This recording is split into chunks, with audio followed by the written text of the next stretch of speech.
Cette vidéo m'a été inspirée par la nouvelle Les Groseilliers de Tchekhov. Et j'aimerais commencer par te lire un petit passage de celle-ci. Le bonheur n'existe pas et ne doit pas être. Et si la vie a un sens et un but, ils ne sont nullement dans notre bonheur, mais dans quelque chose de plus sensé et de plus grand. Faites le bien. Nous allons donc voir dans cette vidéo pourquoi chercher à être heureux n'est pas suffisant pour s'épanouir, d'où vient le vrai plaisir et pourquoi et comment chercher à faire le bien à la place. Faut-il chercher à être heureux? Aujourd'hui, nous entendons à tout bout de champ que le but de la vie, c'est d'être heureux, c'est de chercher le bonheur constant. Il en faut peu pour être heureux, vraiment très peu pour être heureux. Le problème majeur avec cette théorie, que nous devons être heureux à tout prix, que nous devons saisir et cueillir le jour présent, est que l'on se retrouve paralysé face aux atrocités, aux catastrophes, aux tragédies, aux difficultés de la vie. Et du coup, que fais-tu? Tu vas chercher un autre plaisir immédiat. Du coup, tu te confortes dans le comportement hédonique, la gratification immédiate.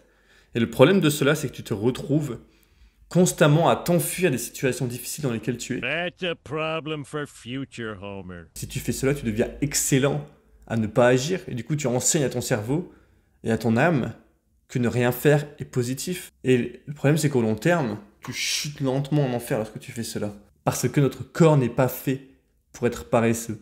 Notre corps est fait pour poursuivre des besoins. Il est fait pour vivre une aventure.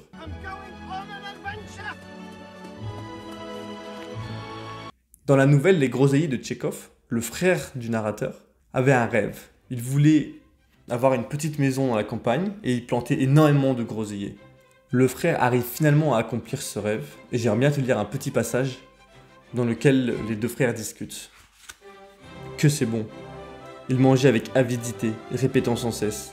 Ah, que c'est bon, goûte-les. Les groseilles étaient dures et acides. Et comme l'a dit Pouchkine, un leurre qui exalte nous est plus cher que 1000 vérités. Je voyais un homme heureux qui avait manifestement réalisé son rêve secret, qui avait atteint le but de sa vie, avait obtenu ce qu'il voulait, était satisfait de son sort et de lui-même. À mes pensées sur le bonheur humain, se mêlait toujours obscurément un je ne sais quoi de triste. Mais maintenant, à la vue de cet homme heureux, ce qui s'empara de moi fut un sentiment pénible, proche du désespoir.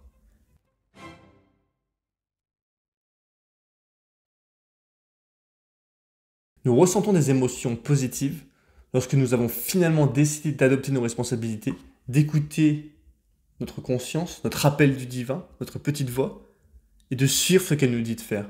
Nous ressentons énormément d'émotions positives lorsque nous poursuivons un objectif qui nous dépasse. Plus l'objectif est grand, plus nous ressentons d'émotions positives, car nous sécrétons de plus en plus de dopamine.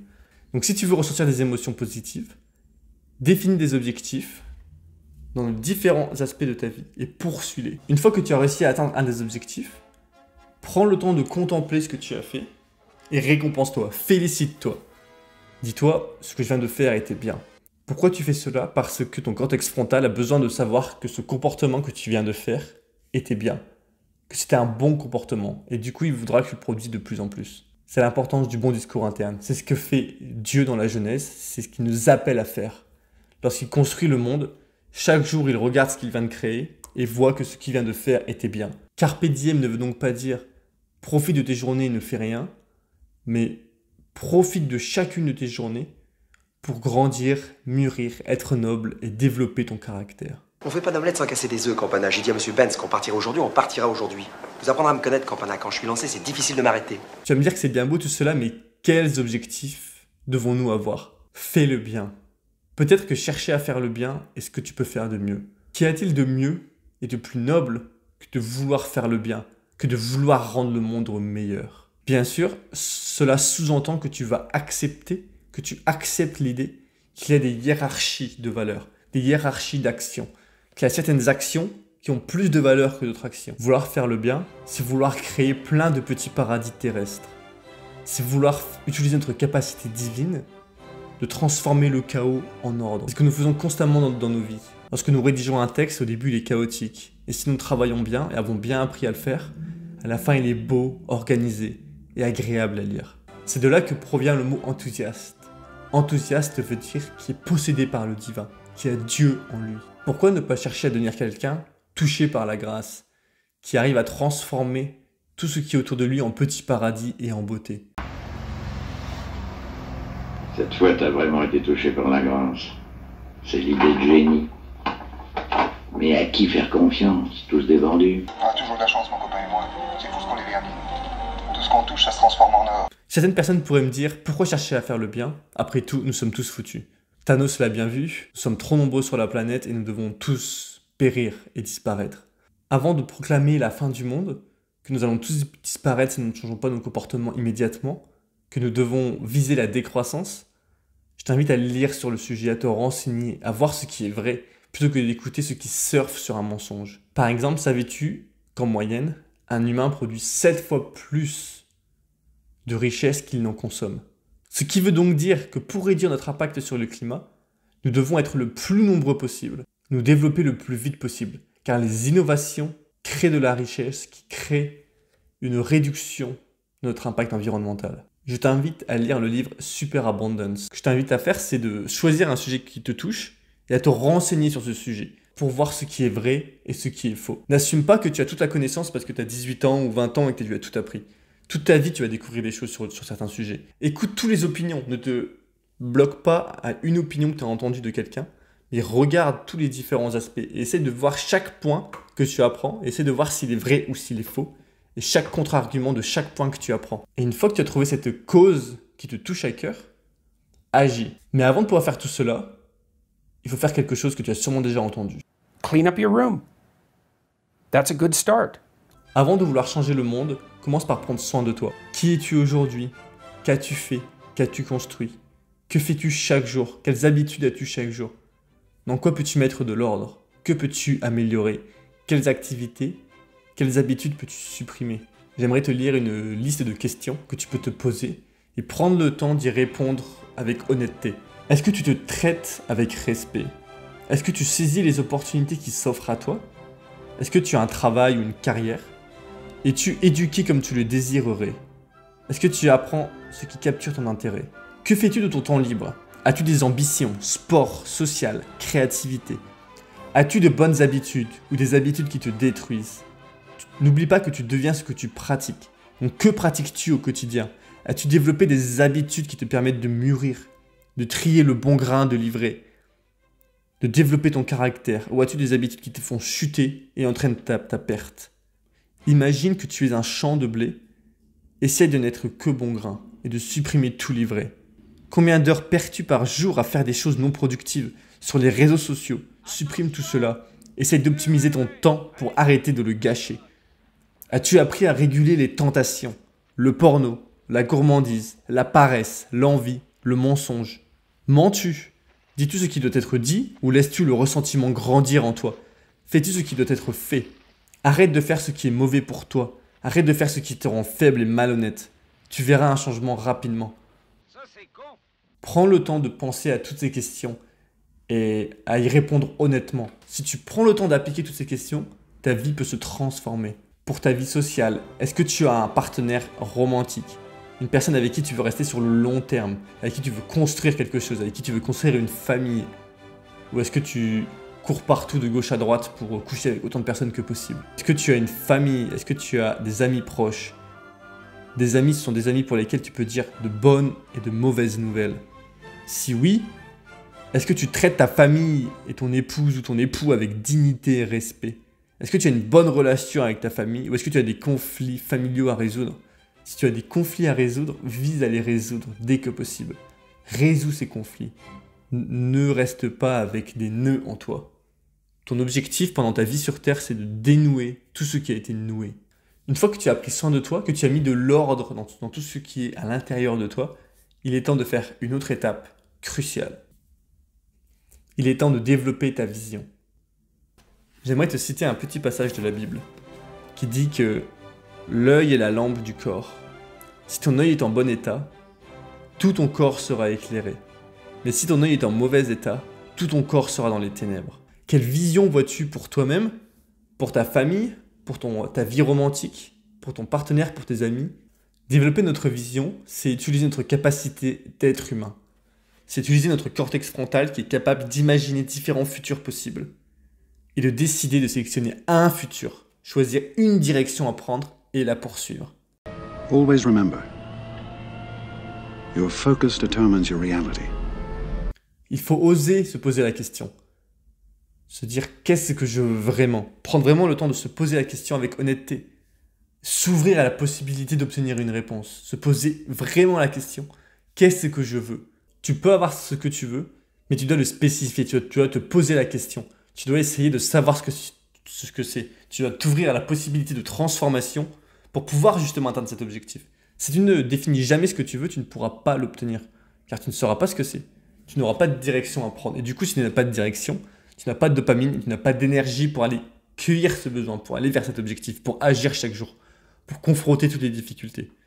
Tu as donc développé cette vision.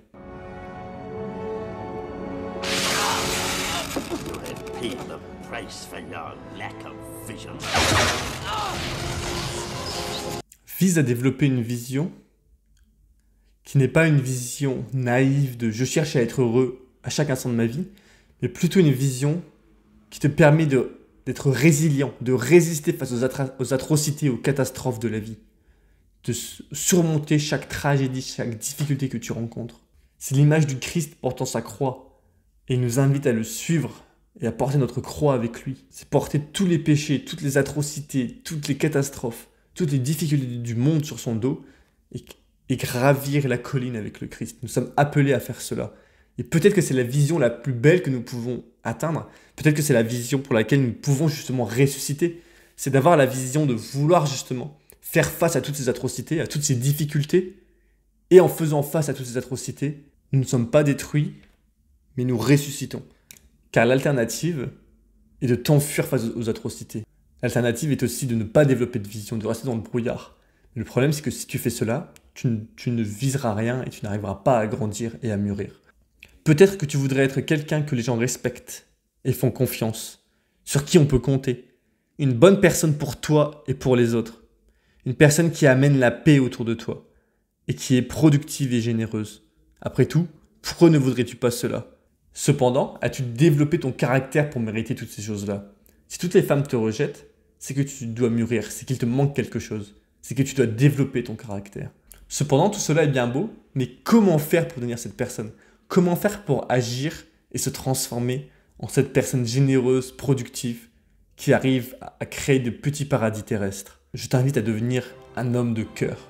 Pour ce faire, il faut prendre la décision volontaire que tu vas commencer à vouloir faire le bien autour de toi, à créer de la beauté et à agir chaque jour en étant conscient de cela.